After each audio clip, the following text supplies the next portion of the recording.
Nityananda, je m'autofilme, donc voilà, c'est une mise en scène. Je suis en Inde, je suis à Bangalore, Bangalore Adinam, chez Paramamsa Nityananda. Et puis je me promenais ce matin, il pleut énormément en ce moment ici. Puis est-ce que vous entendez les grillons? Alors je ne sais pas si vous les entendez ou non, mais j'ai l'impression d'être en Provence, dans le midi de la France. Et puis je me rappelais d'un petit village qui s'appelle Montclus, qui est près de Bagnols-sur-Cèze, en fait, où j'ai passé mon enfance. Il y avait un niveau vibratoire très haut, et puis c'était un des villages où passait notre cher papy François Mitterrand. Bon, ce que je voulais dire aujourd'hui, la dépression est un luxe, c'est le sujet de ma vidéo. Pourquoi? Parce que j'ai fait de multiples dépressions dans ma vie. Et puis qu'est-ce que c'est la dépression? En fait, c'est quand on commence à s'ennuyer, on n'a plus goût à rien. Et puis il y a comme un espèce, c'est un poids, hein, c'est comme un poids qui se met, une couche de pita dans le cerveau. Et puis on n'arrive plus à régénérer de la bliss chemistry, de la béatitude. Comme quand on fait du flirt avec quelqu'un, tout à coup, hop, tout s'efface, on est heureux d'un coup, on a de l'énergie, ce que j'appelle la bliss chemistry, la chimie de la béatitude. Donc les jeunes, ils prennent ces pilules, je crois que c'est cette pilule qui s'appelle l'ecstasy, right? Alors, mais qui est artificielle et qu'en fait on produit naturellement dans notre corps. Pas que je fais de la publicité pour ça, mais c'est pour faire un peu des analogies.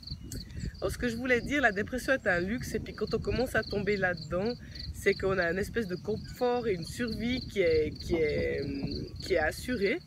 Et puis, en fait, c'est quelque chose en nous qui vient nous dire, c'est une couche en nous qui vient nous dire qu'il y a des prises de conscience à prendre, il y a des angles morts, ce qu'on appelle des blind spots en anglais, qui sont à découvrir.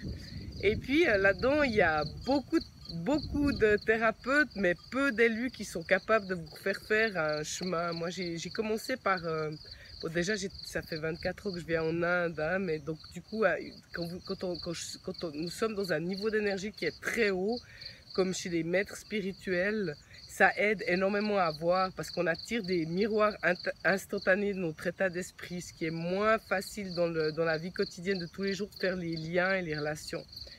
Puis il y a quelques thérapeutes qui mettent le point, mais le problème c'est que souvent, comme ils ne sont pas réalisés eux-mêmes, ils s'attirent les clients où eux ont des angles morts. Et puis quand on ouvre un point noir, c'est important de le compléter. Et puis cette connaissance, malheureusement, thérapeute, hein, ça veut dire c'est accompagner l'âme à cheminer et repartir dans nos espèces de couches de mémoire.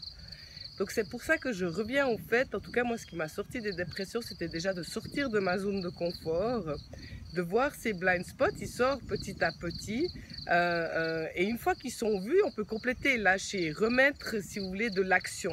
Remettre absolument de l'action, même si on ne sait pas ce que gentiment de mettre de l'action et aller, et souvent c'est même plus ce qu'on veut. Donc c'est remettre souvent de l'action dans des choses basiques comme le rangement, revenir en contact avec nos affaires de tous les jours, tout ce qu'on a qui reste empoussiéré, qu'on touche plus. Et puis ça commence par ce petit environnement autour, par des petits buts. Voilà, j'avais envie de partager ça. Je pense que je suis spécialiste pour découvrir les blind spots et puis vous aider à cheminer là-dedans. Alors si vous trouvez cette vidéo, c'est avec grand plaisir que je vous accompagne. Et je vous encourage vraiment à chercher des endroits vibratoires extrêmement hauts. Moi, je connais qu'un, hein, j'ai tout essayé, tous les thérapeutes, la New Age, le meilleur que j'ai trouvé, c'est après Bhagwan Sri Satya Sai Baba qui est décédé, mais en maître vivant pour pouvoir, si vous voulez, se prendre dans mon corps, parce que quand on est avec quelqu'un, le Bazak le disait, on vient comme cette personne hein, pour pouvoir s'approprier ses qualités divines. Il n'y a rien que tel Inner Awakening, et on revient tout le temps là-dessus. C'est pas de la promotion, il y a plein de gens qui trouvent que c'est de la promotion, mais c'est de savoir que ça existe. Et puis on n'arrive pas chez un maître par la grâce du ciel, il faut mettre une intention très forte pour pouvoir y arriver.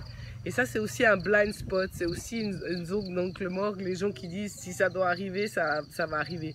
Ça se passe pas comme ça, il faut dire je veux y aller, je mets cette attention, parce que toute attention, toute décision fait partie ce qu'on appelle, de ce qui est divin en fait, qui est très léger.